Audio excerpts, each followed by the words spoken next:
In the heart of Umoma village, where the evening breeze carried the scent of roasted yams and the rhythmic beats of distant drums, lived a young maiden named Nnenna. She was as beautiful as the morning sun and had a heart pure as the village stream. But above all, Nnenna feared and loved God with all her soul. Nnenna's life, however, was not as bright as her spirit. After the tragic loss of her parents to a strange illness, she was sent to live with her father's sister, Nnenna. A woman whose heart had been hardened by life's disappointments, Nnenna saw Nnenna not as a beloved niece, but as a burden. She gave Nnenna the lowest place in her home, making her do all the chores while her own daughters, Adogo and Nnenna, lived in comfort. Each morning before the sun rose, Nnenna was up, fetching water from the distant stream, sweeping the compound, and preparing meals. If the food was not to her aunt's liking, she would be met with harsh words or, worse, a stroke of the cane. Adogo and Nnenna never lifted a finger to help, yet they received the finest clothes and the best portions of food.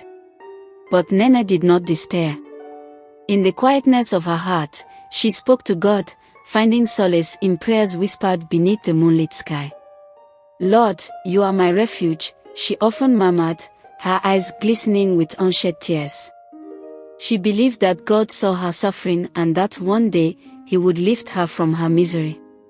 One evening, after a particularly harsh scolding from Nnenna ran into the forest, tears streaming down her face. She collapsed by the riverbank, sobbing into the silence. "Father, do you see me? Do you hear me?" she cried. A gentle breeze rustled the leaves, and at that moment, she felt a strange warmth embrace her. It was as though an unseen hand had wiped away her tears. A voice, soft yet firm, whispered in her heart, "Be still, my child. I have seen your pain, and I will lift you up." From that day, a renewed strength filled Nnenna. Though her trials did not end, she bore them with an unshakable faith, trusting that God had not abandoned her. Nnenna, noticing Nnenna's resilience, became even more determined to break her spirit. She devised a cruel plan to marry her off to an old, wealthy farmer who had already buried 3 wives. "At least she will not be my problem anymore," Nnenna sneered. When Nnenna heard of this, her heart pounded in fear. She ran to the village priest, an elderly man known for his wisdom. "I cannot marry that man, father. He is old enough to be my grandfather." The priest, seeing the desperation in her eyes, sighed. "My child, God is with you. Trust in Him, and He will make a way." Nnenna clung to those words, determined not to give in to her aunt's wicked plans.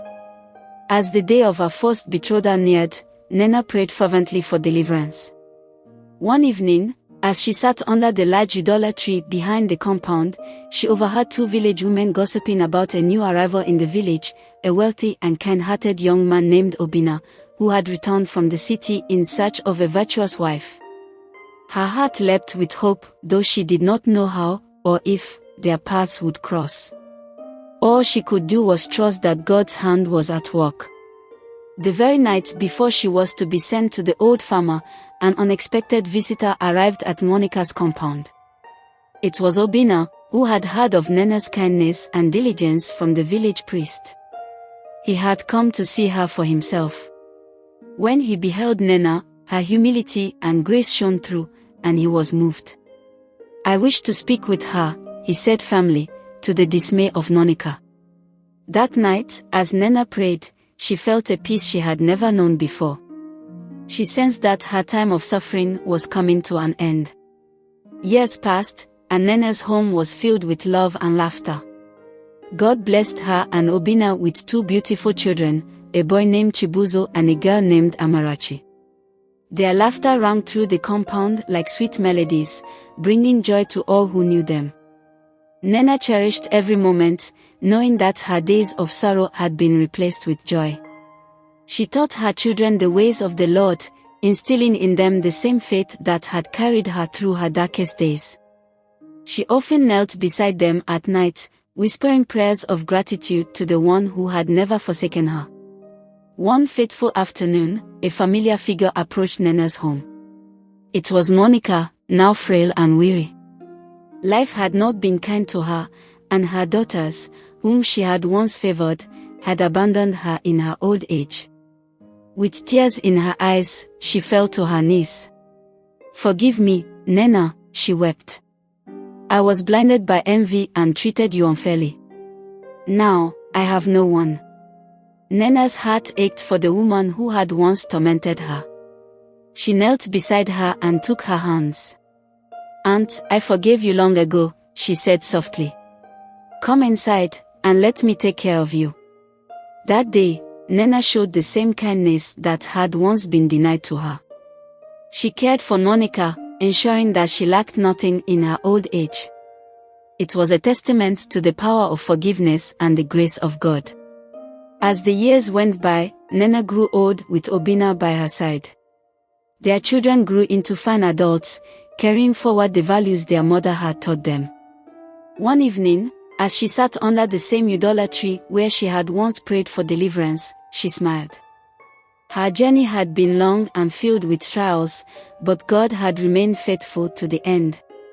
As the sun set over Umoma village, Nnenna whispered her final prayer, knowing she had lived a life full of faith, love, and victory. And as the gentle breeze embraced her, she felt the presence of God, just as she had all those years ago. The end. Kindly subscribe or follow for more stories. God bless you all.